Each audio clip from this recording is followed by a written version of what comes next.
Eu posso ter o meu catálogo na web, eu posso ter meu catálogo através do meu celular, num aplicativo ou um dispositivo sensitivo, um mobile sensitivo, tá? Então, a gente tem mudanças na parte de acervo, porque antes o usuário, ele via no catálogo, tem aquele material, ele solicitava no balcão e fazia leitura. Hoje não, ele vai no catálogo na internet, em qualquer local que ele estiver, em qualquer horário que ele estiver, ele vai ver se tem, e se já tem, ele já pode estar com a íntegra ali para ele clicar, acessar e consultar. Tá? Então, ele não precisa mais se deslocar fisicamente em todas as vezes que ele vai fazer uma solicitação. Ele vai ter no acervo aquilo que é papel e aquilo que é digital. E nem tudo que é papel tem que ser transformado em digital. Não precisa, porque tem coisa que não tem necessidade de ser digital. A digitalização é um processo que custa caro, é trabalhosa, tem a preservação digital, ela dura muito pouco tempo em termos de durabilidade mesmo, e é um investimento muito grande de pessoal, de equipamento, de software. Então não é tudo que vai ser digitalizado, não é tudo que precisa ser digitalizado e não é tudo que pode ser digitalizado, porque a gente tem os direitos autorais. Tá? A gente tem hoje, não tem mais aquele catálogo que era só o texto, a informação textual, aquele escrito dizendo que informação é aquela representação. Hoje eu tenho uma capa, um anexo, um vídeo, um áudio, eu tenho um conteúdo rico, compondo aquela informação. Então não é mais uma descrição simplesmente textual. A gente tem o licenciamento, e aí é livro digital, conteúdo digital puro. Tá? O licenciamento ele está mudando a forma como a biblioteca adquire conteúdo. E isso a gente vai ver um pouquinho, entender um pouquinho mais o que significa essa mudança de licenciamento. Acesso. Uma coisa é a biblioteca estar aberta das 9 às 6 da tarde, atende o usuário naquele período. A partir do momento que o meu acervo está no catálogo na web, ele está disponível 24/7. Tá? E eu tenho que permitir que o usuário acesse qualquer tipo de material a qualquer momento, de qualquer lugar. Tá? Gestão. A gente tem que fazer estatística, tem que fazer relatório. E agora, mais do que nunca, porque eu estou falando de um conteúdo, de um tipo de material que ele não é físico, ele não está na estante, ele está numa nuvem ou ele está num repositório. Esse repositório pode ser meu, pode ser de um terceiro. Essa nuvem pode não ser minha. Então, eu dependo de dados estatísticos para saber o que está sendo usado, o que não está sendo usado, que ação que eu vou tomar de acordo com cada um. Tá? E a gestão do conteúdo digital ela é diferente da gestão do conteúdo analógico, porque a natureza é diferente. Não dá para eu pensar que é tudo a mesma coisa, porque não é. Tá? Outra mudança que a gente está vendo bastante, toda a parte da catalogação, da representação descritiva, a gente está tendo uma mudança violenta, a gente está mudando o conceito, a gente está caminhando para um RDA. Ah, o RDA vai demorar para chegar no Brasil, talvez não chegue. Eu acho que vai demorar para chegar no Brasil, mas um dia ele vai chegar. Se a gente considerar que o formato MARC demorou 40 anos para chegar no Brasil, eu não acho que a RDA vai demorar 40 anos para chegar. Tá? Eu acho que até 2020 a gente já está falando e trabalhando com a RDA. Tá? Mas é uma mudança violenta da forma de descrição. Eu deixo de descrever um item para descrever um conceito, uma ideia. Isso é uma mudança grande, as faculdades ainda não estão muito preparadas para isso. E mais uma tendência que a gente já está vendo, e essa tendência é vinculada com a RDA, só que não dependente do RDA, é o link data, que são os dados interligados. Aí, de fato, eu começo a ter catálogos dispersos, todos eles se comunicando, eu consigo saber, na minha biblioteca tem, na outra biblioteca tem, quem padronizou uma autoridade, então a gente começa a trabalhar também com esse cenário do link de data. Tá? Então, só falando em acervo, a gente já vê uma série de coisas que já não são como até 5 anos atrás, 10 anos atrás. Então, é um cenário de bastante transformação. E nosso usuário também não é mais o mesmo. Né? O nosso usuário antes, ele era uma pessoa extremamente passiva, ele chegava, ele se deslocava à biblioteca, fazia sua solicitação, consultava no catálogo e pedia aquele material. Hoje não. Ele ficava feliz só se tivesse uma referência que existe aquele documento. Você não tinha a íntegra muitas vezes. Você tinha que solicitar a íntegra, uma terceira parte, um commute, ou um dialog, mas era outra realidade. Hoje, o usuário entra no site, ele quer ser atendido naquele momento, ele quer ter o acesso na íntegra agora. Então, antes era o just in case, se tiver, eu estou feliz. Agora é just in time, eu quero isso agora. Tá? Então, o nosso usuário também mudou. Aqui só para a gente ter uma ideia do momento que a gente vive hoje nas bibliotecas. Tá?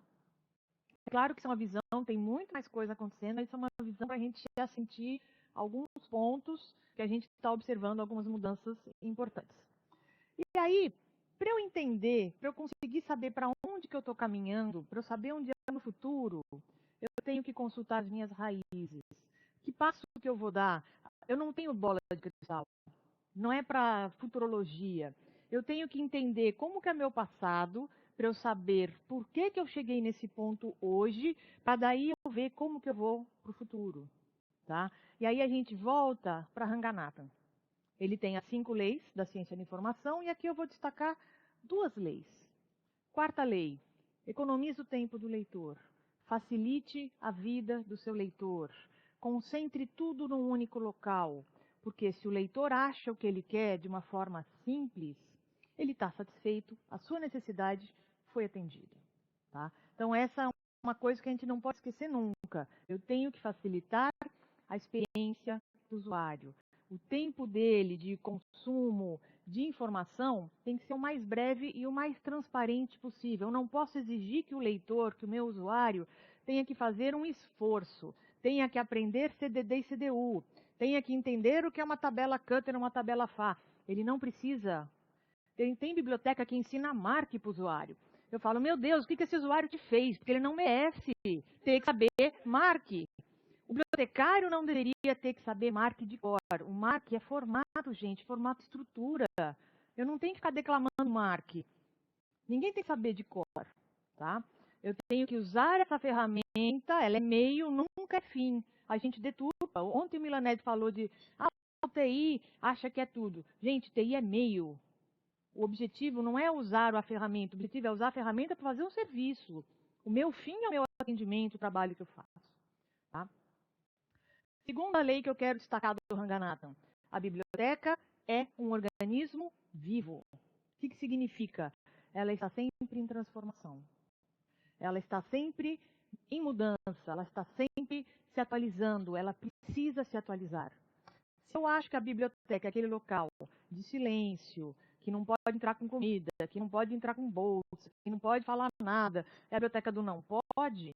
Se é a biblioteca do não pode, eu não vou ter usuário, porque ninguém quer ser controlado o tempo todo. A biblioteca é um local de convivência.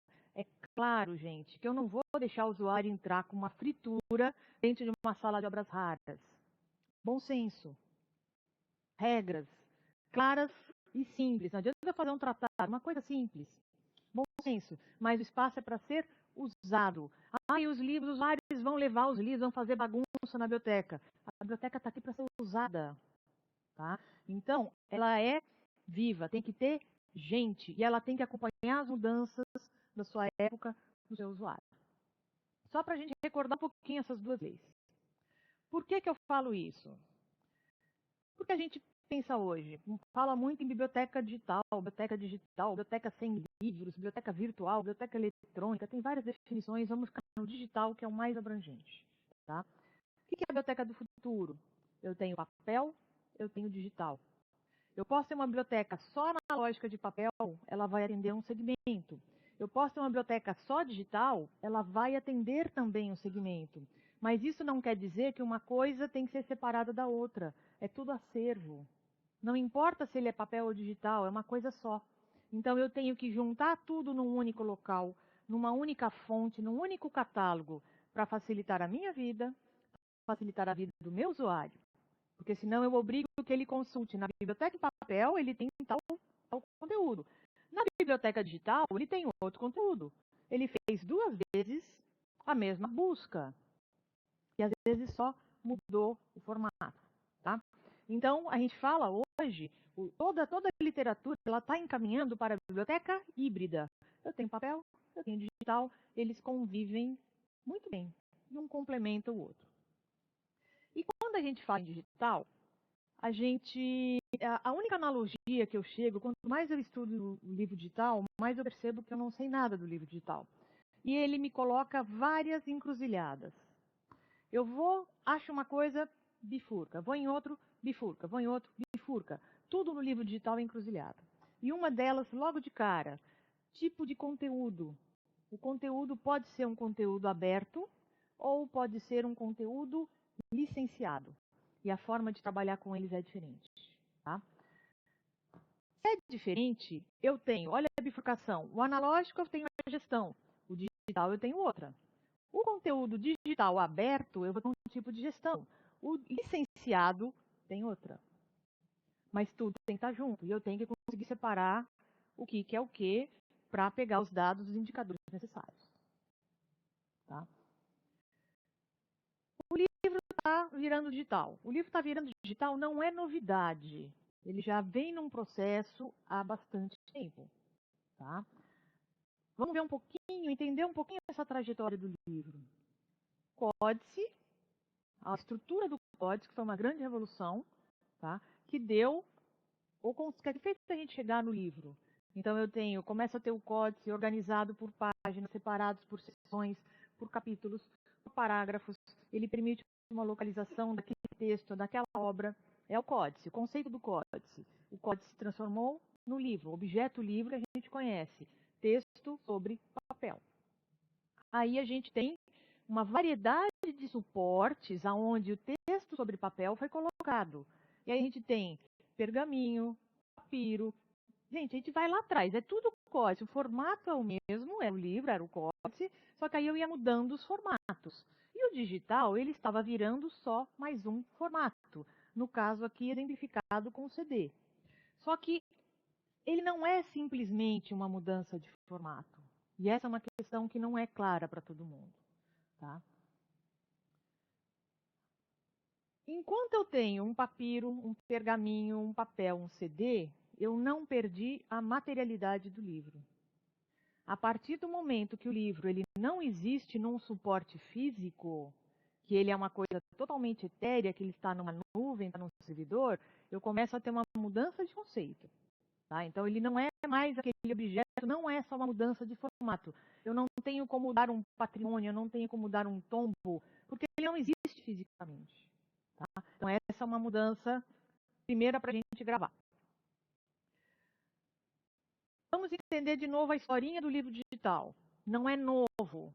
Tá? E ele tem aqui, a gente faz um resumo, um recorte bem preciso. Ele tem 3 momentos. Primeiro momento, 1945, Vannevar Bush, ele era um engenheiro militar e ele publicou um artigo onde ele falava do Memex. Memex era uma ideia que ele teve, era um conceito, nunca se materializou, tá? Naquela época, tá? Aonde ele pensava no local, Memex significa memória expandida. Então ele imaginava um local onde você, cada um, guardaria todas as informações que deseja. Não importa se era papel, se era som, se era uma anotação, se era uma imagem, não importa, era uma informação. E na hora que você precisasse, você resgatava aquilo e usava aquela informação. Então ele é considerado o pai do hiperlink, porque ele permitia que você fizesse ligações entre as ideias. E ele também é considerado o pai da biblioteca digital, porque você armazena tudo num único local e você chama na hora que você precisa. E essa ideia de você perder a materialidade também traz ele como um grande referencial de conceito na parte do livro digital. Tá? Então a gente fala 45, o Vannevar Bush. Depois a gente tem uma figura em 68. Tem gente que fala que é 68 ou 70, mas é entre esses anos. Que foi o Alan Kay. O Alan Kay, ele desenvolveu o primeiro dispositivo de leitura. Existem controvérsias se ele é o primeiro dispositivo. Tá? Teve um outro movimento no México, mas isso é outra história. Vamos ficar no Alan Kay. Ele desenvolveu o Dynabook, que era uma espécie de tablet. Tá? Então eu tenho uma ideia, eu tenho um objeto onde eu vou fazer a mediação da leitura, porque eu não tenho mais o papel, eu preciso mediar essa leitura com algum suporte, e aí eu começo a ter conteúdo. Porque não adianta eu ter uma ideia e eu ter um suporte se eu não tenho o que transferir nesse suporte. Então, a gente tem esses 3 marcos importantes. Michael Hart, que em 71 criou o projeto Gutenberg. Tá? Hoje o projeto Gutenberg está no mundo todo, são mais de 100 milhões de registros que ele tem, conteúdo aberto principalmente, mas ele tem alguma coisa de conteúdo licenciado. Então, são 3 pontos, 3 momentos importantes da história do livro digital que a gente tem que saber. Primeiro eu tive uma ideia, depois eu tive um dispositivo e depois eu tive conteúdo para acessar o dispositivo. Só que o livro digital ele não é uma coisa só. Tá?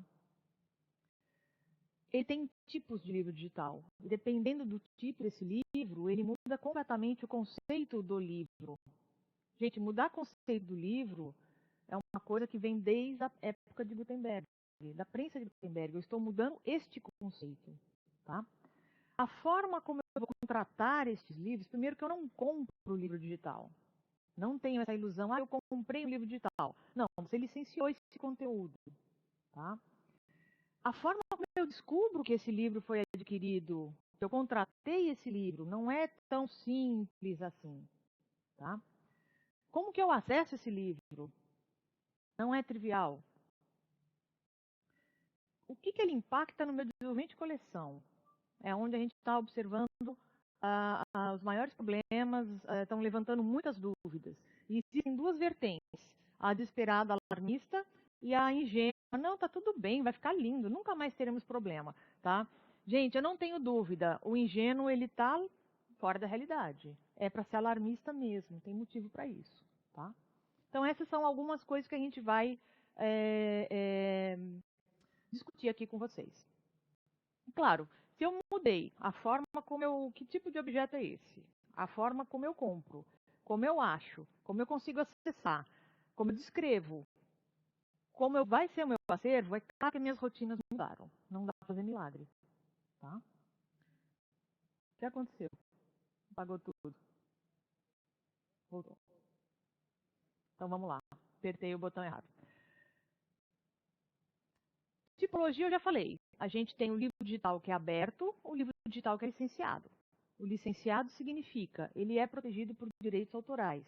Então eu tenho que fazer uma contratação. Eu não posso simplesmente baixar.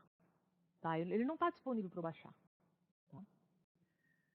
E aí eu tenho alguns tipos, e por enquanto a gente está em 4. A gente estava em 3. Aí no final do ano passado eu já estou enxergando que a gente tem um 4º tipo de livro digital. Tá? Porque ele não é tudo igual. Alguém aqui já leu livro digital? Poucos. Alguém aqui já comprou o livro digital? Alguma biblioteca está usando o livro digital? Não. Tá? Tem. Então vamos lá. Vamos entender um pouquinho o que são esses tipos de livros digital. Assim, tem mais um detalhe. Eu posso ter um livro digital que ele é autocontido ou ele é não contido. Vamos entender isso melhor. O livro estático. Esse é o mais tranquilo. Esse é uma mudança pura de suporte. Só mudou o suporte, mais nada. Tá? Não faz diferença se ele nasceu digital ou se eu converti ele para o digital. É a mesma coisa. Tá? Por que ele é estático? Porque ele é uma cópia fiel do papel. Pode ser um livro que você lança digital, mas ele é igualzinho àquele a papel. Não tem um nada a mais que aquele do papel não tem. É o famoso PDF. Às vezes não é nem PDF, mas a gente acha que PDF é livro digital. Tá? Vai quebrando esse paradigma, porque livro digital em PDF é livro digital, mas é muito limitado. Tá? Ele não tem nenhum tipo de recurso multimídia. Ele não tem interação, ele não tem link, ele não tem nada. É o papel. Tá? É aquilo que o papel suporta, eu só mudei a plataforma e o formato. Tá? E aqui a gente tem um exemplo. Aqui eu trouxe o livro do Robert Darnton. O Darnton ele foi diretor da Biblioteca de Harvard por muitos anos. Ele esteve no Brasil ano passado. E ele tem esse livro que eu acho que todo bibliotecário deveria ler. Tá? É uma leitura leve, é uma leitura gostosa. Não é aquelas coisas que falam assim, ai, que tortura, não acabo. Não, é gostoso de ler, vale a pena. A ordem dos livros, tem papel, tem digital. Tá? Mas esse aqui é cópia fiel, é o livro digital estático. A gente tem o livro digital dinâmico, que ele já tem um pouco mais de coisa. Tá? A gente pode fazer uma comparação com esse livro digital dinâmico. Lembra quando, na época do CD, do multimídia, década de 90, o livro vinha com CD? Tá? Aquele CD não era o conteúdo do livro, eram informações a mais. Era exercício, era exemplo. O dinâmico ele vai um pouco nessa linha, só que eu não tenho mais o CD. Ele vai ter um link da internet, tá? Então ele tem um conteúdo que não é suportado pelo papel. Pode ser um conteúdo de animação, pode ser uma foto, pode ser um vídeo, pode ser algum recurso multimídia. Pode ser autocontido dentro do próprio arquivo, ou pode ser te mandar para um link na internet e você tem uma informação adicional lá. E o livro digital dinâmico, hoje a gente não está vendo mais, tá? Mas até uns 2, 3 anos atrás, ele era um tipo de livro que quando você comprava, se tivesse uma atualização, o texto alterava automaticamente, atualizava automaticamente. Então imagina assim, eu trabalho numa biblioteca de direito, que toda hora está mudando lei, eu não precisaria mais comprar o livro novo, porque o livro, o conteúdo ia se atualizar automaticamente. É claro que isso foi logo no começo do livro digital, hoje em dia os editores não fazem mais isso, porque senão eles não vendem livro. Tá? Então a gente não tem visto mais o livro dinâmico quando eu mudo o conteúdo. Por um lado, é muito bom, pensando em termos de dinheiro, eu compro o livro, está sempre atualizado. Em termos de biblioteca, eu nunca vou ter a obra antiga, eu sempre vou ter ela atualizada. E se eu preciso fazer um estudo retrospectivo, eu não tenho. Olha o desenvolvimento de coleção aí. Eu perco o passado. E isso é um problema. Tá? Ele pode ter recurso multimídia de interação. Normalmente é web. Tá? Normalmente é web. E ele exige que eu esteja conectado na internet. Eu tenho que fazer uma leitura conectada. E nem sempre eu tenho a internet boa, acessível a qualquer local. Tá? Eu, enquanto usuário. Tá? Aí tanto faz, você pode pegar um livro que foi digitalizado e você inclui nesse livro recursos que não estavam na obra original. Mas normalmente eles nascem digital, tá? Mas pode ser o convertido também. Até aqui tranquilo, a gente está acostumado.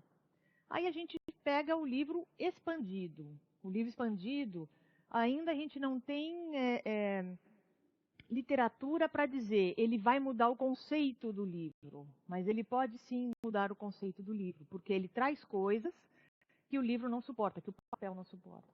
Tá? O que ele traz? Ele tem dentro dele um conteúdo multimídia e de interação, e é um formidável instrumento de ensino. Eu posso ter um livro que, se o aluno não passa do capítulo 1, ele não faz um teste, se ele não acerta uma quantidade não tira uma nota X, ele não passa para o capítulo seguinte. Então, ele pode ter essa interação. Ele pode ter gráficos animados, o aluno vai clicando e vai vendo, ele vai movimentando, eles são pensados para touch mesmo.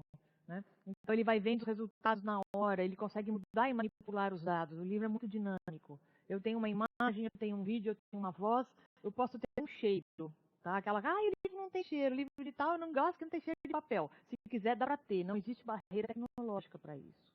Tá? 3D, você está lendo uma descrição, ele te põe a música, dá para fazer isso. Tá? O expandido, o que é? Ele é uma obra, ele pode ser uma obra autocontida ou não contida. Se ele é autocontido, normalmente ele é um executável. E aí já fica difícil para eu achar esse livro, porque ele é um executável instalado. Tá? A forma de acesso é diferente. Ele tem qualquer coisa. Ele pode ter jogo, ele pode ter teste, ele pode ter som, imagem. Eu posso interagir. Então, é que eu não trouxe o tablet, mas eu tenho um expandido. Até esse daqui, quer ver? Essa capinha aqui. Que tem algumas imagens que você interage. Então, você assopra no teu tablet, no seu iPhone, e aí ele faz uma coisa com o seu soprar. De acordo com o seu fôlego, ele vai ter uma ação diferente. Tá? Então, ele é um objeto interativo. O autocontido significa que eu não saio da aplicação para acessar os recursos. Eu posso ter um não contido, que eu clico, eu vou para o site, eu vou para uma plataforma, mas ele não está dentro daquele conjunto. Tá? Então, a diferença do essa questão do autocontido, a literatura está tateando ainda. Tá? E a gente tem o pervasivo, isso é bem jovem, bem recente. Tá? O pervasivo, o que significa? Né? Esse é um conceito da arquitetura da informação. Não é uma coisa nativa do livro digital, mas a gente está trazendo esse conceito pervasivo para o livro digital. O pervasivo significa que eu posso estar em vários ambientes, em várias plataformas, e eu transito entre elas livremente, de qualquer momento, qualquer local. Tá? Então, se eu tenho um livro digital, eu estou lendo no computador, aí eu vou ver no meu celular, ele pergunta, quer pôr na página que você estava lendo? Aí vai para a página. Você continua, ele perpassa, né? Ele invade, ele se expande. Tá? Normalmente, ele é não contido. Tá? Exatamente para ele navegar, são dispositivos diferentes, plataformas diferentes, e ele vai... você consegue dar a fluidez da leitura, a continuidade da leitura. Tá? Muita responsividade. Responsividade significa, de acordo com a tela que eu estou, ele vai adequar o conteúdo, para não ficar aumenta, diminui, fica muito ruim a leitura. Sempre a questão da experiência do usuário, da usabilidade. Tá? Ele vai passando mesmo. Então, você faz essa leitura, começa no tablet, termina no celular, aí chega em casa ali o computador, só não vai fazer a leitura no papel. Só essa que não dá, até porque o papel não permite a pervasividade. Tá? Então, esse é um conceito bem novo de livro digital. Então, aqui só para ilustrar.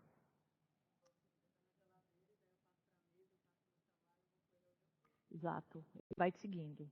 Tá? E sempre parando onde você parou. Você, onde é que parei mesmo o livro? Não, ele já aponta direto onde você está. Tá? Acesso aberto. O que é acesso aberto? Quais são as obras em acesso aberto? E normalmente a gente começa a trabalhar livro digital no acesso aberto, porque ela não é tão complicada, não é tão arriscada, ela não depende de dinheiro para trabalhar com ela. Primeiro item de acesso aberto, que é o que normalmente a gente está trabalhando aqui no Brasil, de livro digital. Domínio público. Obra em domínio público, ela é interessante, ela tem que fazer parte do acervo, mas não dá para eu fazer uma biblioteca digital só com domínio público. Porque é uma coisa, primeiro, aquilo que é de graça não é valorizado pelo próprio usuário. É uma obra que ele acha em qualquer local. Não é uma obra difícil, uma obra que ele está procurando, não é uma obra tão simples de encontrar. Assim. Então, não tem um grande apelo. Tá? Mas o domínio público é uma boa forma da gente começar a entrar nesse meio do livro digital, a ter a experiência do livro digital. Além do domínio público, o que mais é acesso aberto? Produção da casa, produção acadêmica. Tá? Mesmo que você contrate uma pessoa para escrever um relatório, fazer um parecer, a pessoa assina, ela cede os direitos autorais são sempre dela, mas ela pode ceder os patrimoniais. Ou seja, você pode ter um livro, uma obra, que ela não necessita que você compre, ela está de acesso aberto. E a gente está vendo um movimento, mais para a academia, evidentemente, mas a gente já vê um movimento de muito livro sendo lançado gratuito. Clica, está lá um link, tem alguns que você acessa só no link, tem uns que você baixa e consulta e fica para você. Tá? Mas é uma coisa, uma tendência, até por conta de autopublicação, está bem simples. Tem bibliotecas fora do Brasil que elas estão partindo para publicação. Então, elas acabam organizando obras e tendo aquelas obras para o consumo de outras bibliotecas, para o consumo de seus usuários. Obras que são de graça, tá? Então, a gente, mas quem é que vai ter obra de graça? Editora que está lançando autor novo, editora que não começou, empresa que lançou dispositivo, quer que vende o dispositivo, você compra o dispositivo, ganha obra. São obras gratuitas. Tá? Autopublicação. Tem muita autopublicação, tem muita coisa boa, mas muita porcaria. Tá? A autopublicação passou a ser mais respeitada depois que aquele livro Crepúsculo, ele era fanfiction, ele era uma autopublicação. Tá? E virou depois o que virou, traduzido para não sei quantos idiomas. Mas ele era uma autopublicação desses que você bota num blog de quem gostava, não sei do que, eu não sei, eu não acompanho. 50 tons de cinza também, tá? Então, é um mercado grande. E várias outras possibilidades, tá? Essas são as mais importantes. Quer começar? Domínio público. Ninguém vai questionar o valor da obra, que são normalmente obras, você põe aquela de domínio público, aquelas mais consagradas, e dá para você ir trabalhando, sentindo a experiência do usuário, trabalhando esse tipo de conteúdo no seu acervo. Tá? Qual que é o problema do acesso aberto? Primeiro, nem sempre quem digitalizou direito. O fato dela estar, no texto estar em domínio público, não significa que eu vou pegar o meu exemplar e digitalizar e distribuir, porque aquela edição ela é protegida por domínio público. O texto não está protegido. Vamos falar isso mais claro. 2018, ano que vem, vai completar 70 anos da morte do Monteiro Lobato. Então, Monteiro Lobato, a partir do dia 1º de janeiro, ele estará, 1º de janeiro de 2019, Lobato está em domínio público. Isso não te dá o direito de pegar a edição que você tem da Companhia das Letras, da sua biblioteca, digitalize e distribui, porque aquela edição da Companhia das Letras ela é protegida por direitos autorais, até porque ela está ilustrada. E a Companhia das Letras. Tá? Então, é o texto. Se você põe uma pessoa, digita o texto do Lobato, sem imagem, sem nada, você pode fazer o que quiser, você pode até criar uma nova edição, porque ela está em domínio público, não é mais protegida. Tá? Então tem que ter esse cuidado, porque, então quer dizer que eu vou lá, compro, distribuo. Não, não é bem assim. Tá? O que a gente tem de problema com o domínio público? Normalmente a gente não encontra, no próprio site do domínio público, eu não encontro metadado para puxar. Poxa, é uma obra que já está no domínio público, eu tenho que catalogar na mão, por que eu não importo? Tá? Porque não tem. A não ser que você entre numa biblioteca e puxe os dados. Qualidade da digitalização. Às vezes está faltando página, às vezes está quebrado, às vezes a pessoa, não, põe o link sai do ar. Então, você não tem o controle de quantas vezes foram vistas. Então, tem uma série de questões que a gente tem de dificuldade com o domínio público. Tá? Bom, aqui só um exemplo. Tudo bem, você tem a obra, você pôs na sua biblioteca, você tem que monitorar o quanto ela foi acessada. Quando é uma obra de acesso aberto, você não tem problema dela ser baixada, porque uma vez que o usuário faz o download, você não sabe o que aconteceu com aquele arquivo. Vou dar um exemplo. O professor manda ler um texto. Vai o fulano, pega o texto na biblioteca, baixa no e-mail dele e manda para a classe toda. Todo mundo foi atendido, certo? O objetivo, perfeito. A biblioteca teria um acesso só, e não 50 da sala. Isso faz diferença? Para a biblioteca faz, porque eu não sei que 50 pessoas usaram aquele material. De repente eu falo, poxa, só acessa uma vez por ano. Isso aqui não precisa, vou jogar fora. Então, esse é um caso da estatística. Mas eu tenho casos, ele é aberto, só que ele só pode ser aberto totalmente depois de X tempo. São os embargos. A gente tem muito isso na área acadêmica. Eu libero um acesso a um documento, a um artigo científico, por uma janela de tempo, ou a partir de tal data, ou até tal data.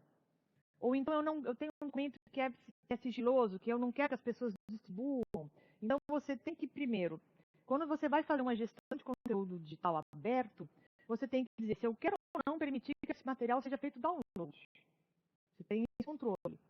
Se não faz download, a pessoa lê na tela. Tá? Segunda coisa, é para todo mundo? Tem coisa que não é para todo mundo. Ele está digital, mas só pode ser acessado pela diretoria. Só pode ser acessado por professores, só por alunos do curso X dessa faixa etária. Então, você tem que também poder filtrar quem vai acessar isso. A gente está falando de gestão de conteúdo digital aberto. Tá? Eu tenho que poder fazer esse controle. Tá? Então, por exemplo, aqui eu deixo fazer download ou não nesse arquivo. E ele é para todo mundo ou é só para um grupo de pessoas? E daí, quando eu tenho a experiência do usuário, o usuário ele não quer saber se... Ele quer clicar, gente. Ele quer clicar e abrir o documento. Ele não quer fazer grandes esforços. Então, ele vai consultar o material, vai abrir o documento. Eu tenho que saber o quanto que eu estou usando gestora, o quanto de espaço de armazenamento eu estou usando, porque isso é fundamental para a minha gestão. Gente, conteúdo digital não é porque eu não estou vendo que ele está na nuvem, essa nuvem é finita, essa nuvem custa dinheiro. Ah, mas está barateando. Tá barateando você, pessoa física, e você, pessoa jurídica, com várias bibliotecas depositando num repositório. Então, eu tenho que saber o quanto eu estou ocupando de espaço na nuvem. Então, eu tenho uma gestão de nuvem, tá? E aí, nesse caso, essa obra, eu não permito download. A pessoa lê, acessa, navega. Cadê a... Onde eu aponto? Aqui. Eu quero dar zoom, eu quero navegar na página, eu deixo ele pular de página, eu deixo fazer o que ele quer, mas ele não baixa. Porque eu não posso deixar que a biblioteca corra riscos. Quando é domínio público, gente, você não está correndo risco. Quando é material controlado, você não pode. E eles têm como rastrear. As revistas rastreiam quem que está fazendo download, quem está acessando sem permissão. Não existe sigilo e privacidade no mundo digital.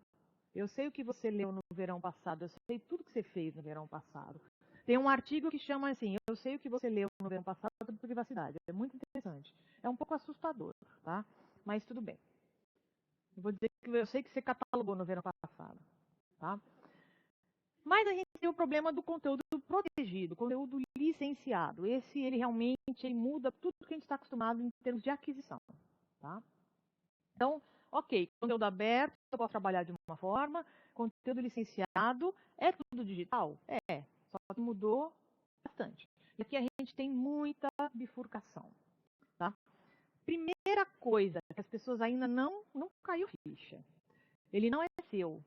Ele nunca vai ser seu. Então, você não compra, você licencia. Tem muita diferença. Você perde a propriedade, tá? Tem gente que acha, e ainda não existe entendimento jurídico, mas o livro digital, ele é considerado um software. E se ele é um software, eu licencio. E se eu licencio, eu não empresto. Então, se o livro digital é um software, eu não posso emprestar o livro digital. Opa, eu sou biblioteca? Eu empresto, eu não alugo? Tá? E quando eu, biblioteca, contrato um livro digital, eu vou fazer essa contratação por meio de modelo de negócios. O que é isso? E eu vou trabalhar com fornecedores específicos para a biblioteca. E livraria virtual, por mais que a gente possa comprar da livraria virtual, ela não é um fornecedor para a biblioteca. Tá? Olha só. A gente vai trabalhar com um agregador de conteúdo, que é uma figura nova, que até então a gente nunca tinha ouvido falar. Editor, comprar direto de um editor, ou comprar de um distribuidor. Então, quem entrou novo aí na história foi o agregador de conteúdo. Ok. Por que a livraria virtual não serve? Porque a livraria virtual ela foi feita para atender o usuário final, o leitor. É o foco da ferramenta dela. Por quê? Quando eu compro, a minha conta está atrelada ao meu dispositivo e ele vai armazenar no dispositivo. A biblioteca ela vai ter um monte de livro num dispositivo. Aí tem 50 obras ali dentro. Vem o usuário, leva o dispositivo. Ele levou 50 obras de uma única vez. Quando ele devolve, se deu tudo certo, ele não estragou, não perdeu, não deixou o cachorro comer, não aconteceu nada, está lá o dispositivo, você não sabe o que ele leu, você não sabe se ele apagou conteúdo, porque é possível, você não sabe como está vinculado com o cartão de crédito, se você não conseguir bloquear isso, o usuário pode comprar conteúdo com o seu cartão de crédito. Olha que legal. Tá? E não é política a biblioteca trabalhar com livro, com tablet, com leitor, com e-reader. Não é política. Tá? E aí vai um pouco contra o que o Milanese falou ontem, de você ter o leitor, a biblioteca, toda a biblioteca tem que ter, entregar para o usuário. Gente, o usuário quer usar o seu próprio dispositivo. Ah, mas o usuário não tem o tablet. Celular. Celular ele tem. Tá? Então, o celular é uma ferramenta de leitura. Ah, mas é muito ruim ler no celular. Gente, vamos desmistificar. O moleque fica o dia inteiro no celular. No WhatsApp, no Facebook e no YouTube. Aí na hora de ler, ai, cansa a vista. Por favor. Não vem, arruma outra desculpa. O cara fica o dia inteiro. Não é só criança, adulto, gente. Fica o tempo todo. Você vai num ônibus, tá todo mundo assim. Aí tava falando, vai num restaurante, tá todo mundo assim. Na hora de ler o livro, ele cansa. É o conteúdo, é uma desculpa. A pessoa fica na tela o tempo todo, tá? Então, eu acredito. O livro digital, você pode ter na biblioteca um dispositivo de leitura para aquele usuário que não tem o próprio dispositivo. Mas a tendência é o usuário ter o seu. Como hoje a gente já vê, o usuário chega com o seu notebook. Tá? E não é legal a biblioteca ela investir num dispositivo que ele tem uma durabilidade curta, uma atualização muito rápida e é frágil. Tá? Não, gente, o usuário estraga o material, estraga o livro. O dispositivo é fácil estragar, mesmo você sendo cuidadoso. É muito caro. Você vai catalogar o dispositivo como se fosse um livro, você vai criar um tipo de material e-reader. Como é que você vai dizer o conteúdo? Ah, numa nota de conteúdo. Tá fácil você pesquisar isso, né? Aí você empresta o dispositivo, você tem que explicar para o usuário como é que ele usa aquilo. Ele tem que assinar um termo que ele está retirando aquilo. Aí quando devolve, você tem que ver se está tudo direitinho. Aí você não tem indicador. O que ele leu? Será que ele achou o livro que ele está procurando? Então, assim, é uma boa ideia você usar o dispositivo de leitura se você não tem nada ainda para você começar a experimentar, para você aprender, para a tua equipe aprender, para o teu usuário começar a ter o contato antes dele tomar a decisão de comprar um livro digital, o próprio, né? Mas não pode ser a única política. Ela é uma política de início. E hoje eu até questiono se vale a pena começar por aí. Tá? Mas, por que livraria cultural, livraria não serve para a gente, não vende livro para a biblioteca? Por essas razões. Tá? Porque eu estou sempre presa no equipamento. Então, vamos ver quem atende a gente. A gente tem 3 fornecedores. O editor, o agregador e o distribuidor. O editor é o cara que publica o livro. E se a editora é boa, o livro tem mais credibilidade. Por isso que a autopublicação ela tem um pouco de preconceito ainda. Tá? Então, o editor ele vai disponibilizar aquele livro digital, eu posso fazer uma contratação daquele livro digital e eu dependo de uma plataforma de leitura. Eu tenho que ter uma plataforma, certo? Então, cada fornecedor tem a sua própria plataforma, muitas vezes com formato digital próprio. Quanto mais próprio, maior a dificuldade da pessoa romper aquela barreira, e se a pessoa rompe a barreira, aquele conteúdo do fornecedor ele pode ser distribuído para todo mundo, e aí ele perde, ele não vende, tem pirataria, tem tudo isso. Então, eles são extremamente rigorosos na plataforma, no formato, no DRM, porque é o que eles têm de proteção do que eles têm para vender. Aí, às vezes, as pessoas falam assim, ai, mas eles são muito mercenários, eles cobram muito caro, eles... Gente, eles vivem disso, eles vivem de fazer livro e vender livro. E eles olham o exemplo das gravadoras. Por que é tão caro ir num show hoje? Porque a gravadora não vende disco. Ela tem que ganhar dinheiro de alguma forma. As pessoas têm que ser remuneradas pelo trabalho que elas fazem. Ah, mas eles abusam. Aí é outra história. Mas é justo eles receberem pelo trabalho que foi feito. E eles vão colocar barreiras para evitar que as pessoas burlem isso. Tá? O distribuidor a gente conhece. O distribuidor é aquela pessoa, é um livreiro. Eu falo para ele, olha, eu quero o livro de várias editoras, ele contata todas e ele traz, ele representa as editoras. Só que o distribuidor, a diferença dele para o agregador não passa de um distribuidor também. Só que a diferença é que o agregador, ele tem plataforma. E ele tem uma plataforma robusta, que vai dar garantia para o editor, também permitir que o agregador o represente. Então, eu posso ter o editor, que não tem plataforma nenhuma. Se ele quer vender livro digital, ele fala, agregador, cuida dos meus livros digitais na sua plataforma. Ah, mas eu sou um editor, eu também tenho uma plataforma. Ok, eu vendo a minha plataforma, mas eu também permito que o agregador venda. Eu tenho 2 formas de vender.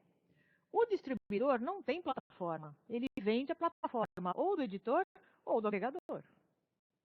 Vendeu, acabou. Os outros 2, o editor e o agregador, vendeu, acabou, não. Eu dependo da plataforma de leitura. O tempo todo eu sou dependente dela. Tá? Então, a biblioteca hoje ela pode comprar por esses 3 fornecedores. Ou quem produz, ou quem representa. Se é com plataforma, é o agregador. Se não tem plataforma própria, é o distribuidor. Tá? A gente ainda não tem muito fornecedor de livro digital no Brasil. A gente está começando. Tá? E que tipo de conteúdo a gente tem para a biblioteca? Tá? A gente observa aqui no Brasil uma semelhança do que está acontecendo lá fora. A gente está praticamente, eu falo que a gente está 10 anos atrasado no Brasil em relação ao livro digital lá fora. E não é tão ruim a gente estar atrasado 10 anos. Tá? Por quê? Eles já estão errando há 10 anos na nossa frente, quando as coisas estão chegando aqui, já estão chegando um pouco mais maduras, sem tanta experimentação. Tá? Como é que começou o conteúdo do livro digital? A oferta de conteúdo. Biblioteca universitária. E até hoje você tem uma grande oferta de conteúdo universitário. Universitário e profissional. Né? É o técnico. É o advogado, é o médico, é o engenheiro, é a literatura técnica. Depois disso, a gente enxerga as bibliotecas públicas, obras de ficção, best-sellers, qualquer coisa que não seja livro técnico. Tá? E, por último, e eu nunca vou entender por que, por último, não faz o menor sentido, oferta para o público infantil.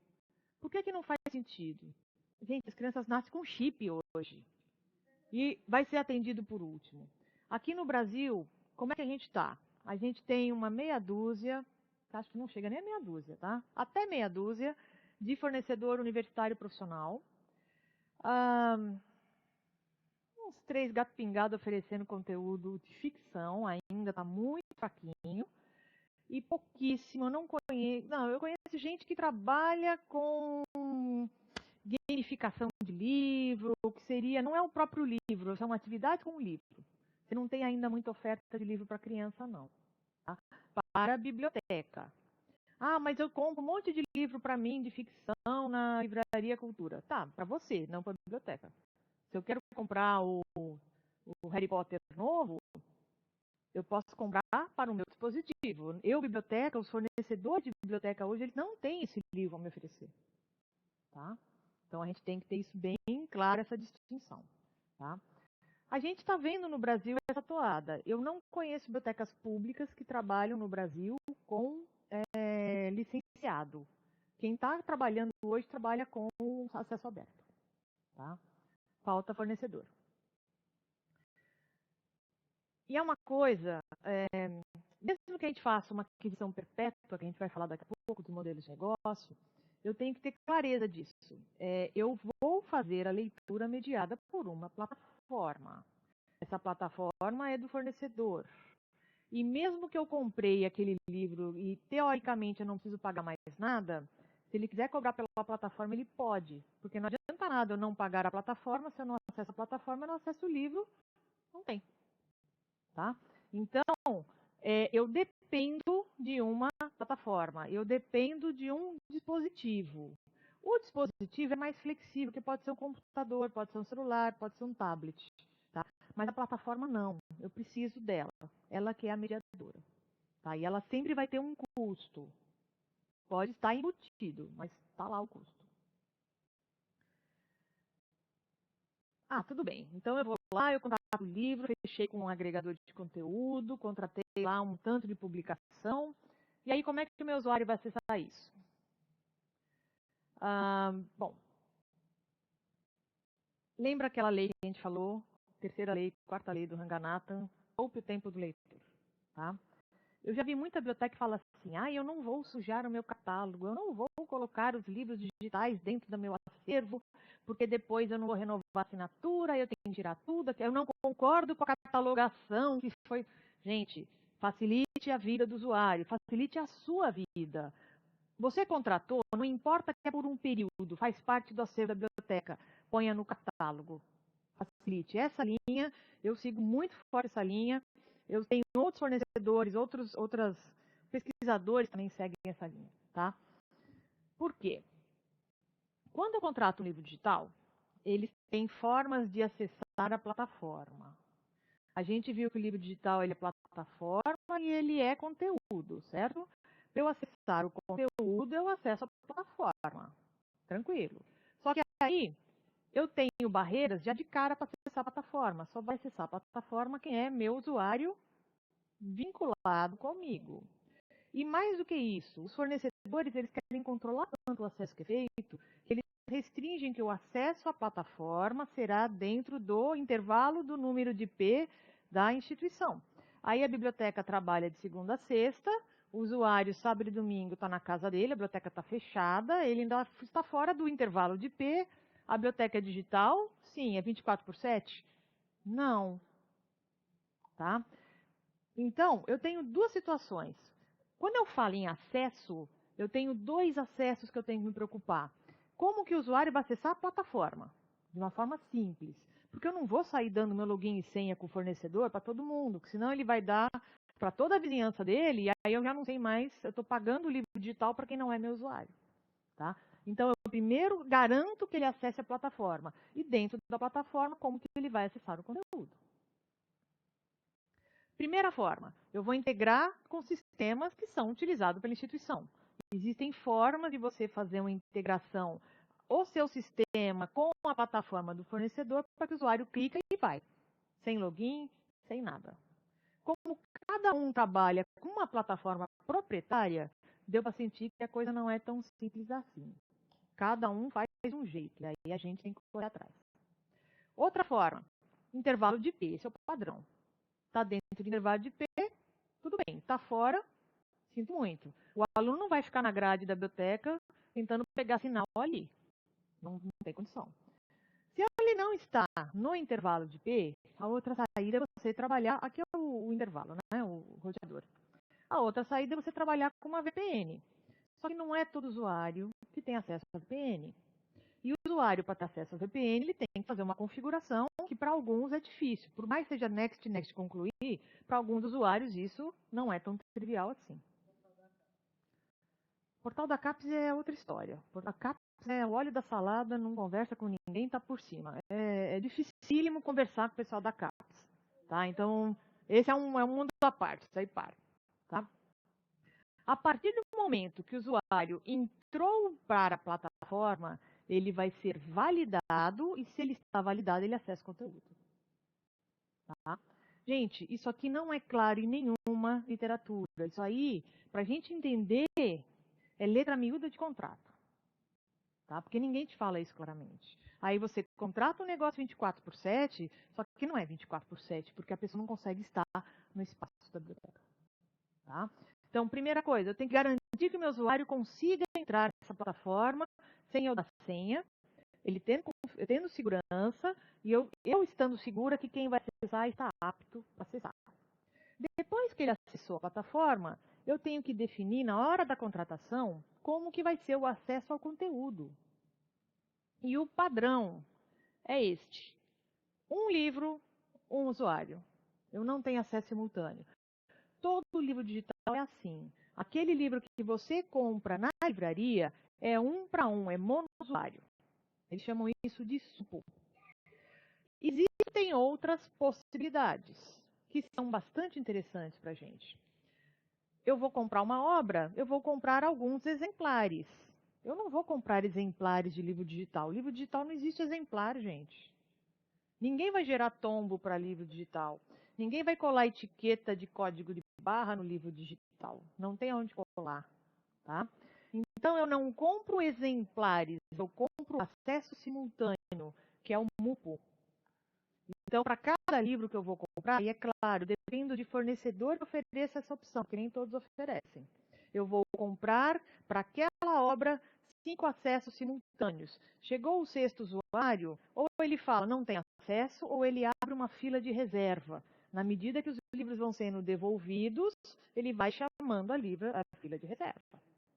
Tá? E aí eu estou simulando a minha situação do livro em papel.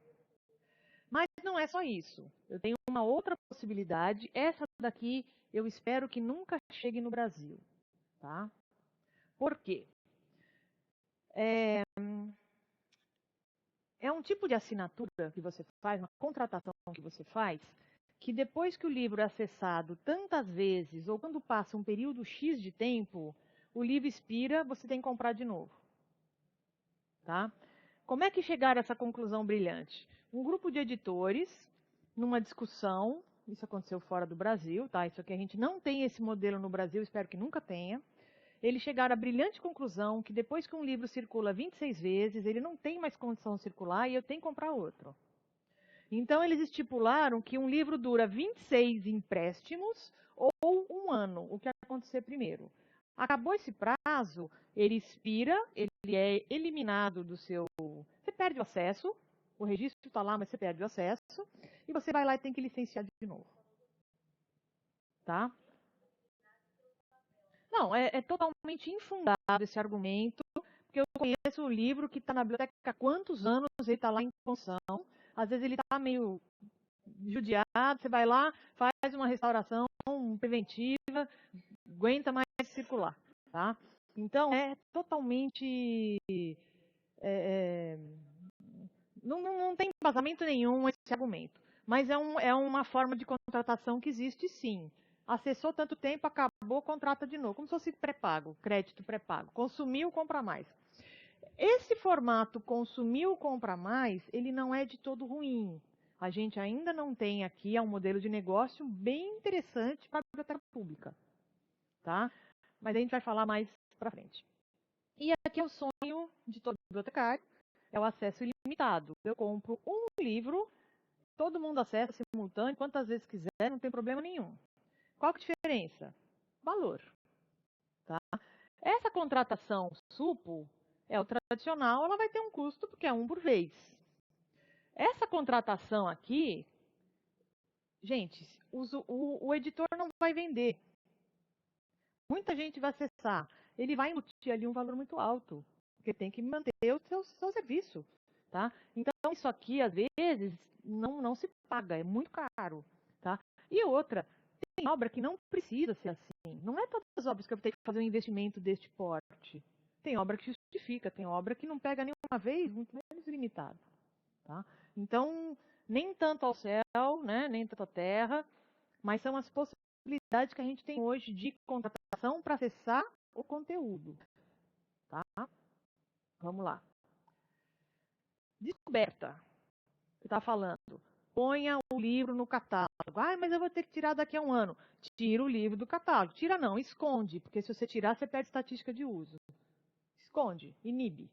Mas facilite a vida do usuário. Por quê? Se eu tenho aqui o meu catálogo, está tudo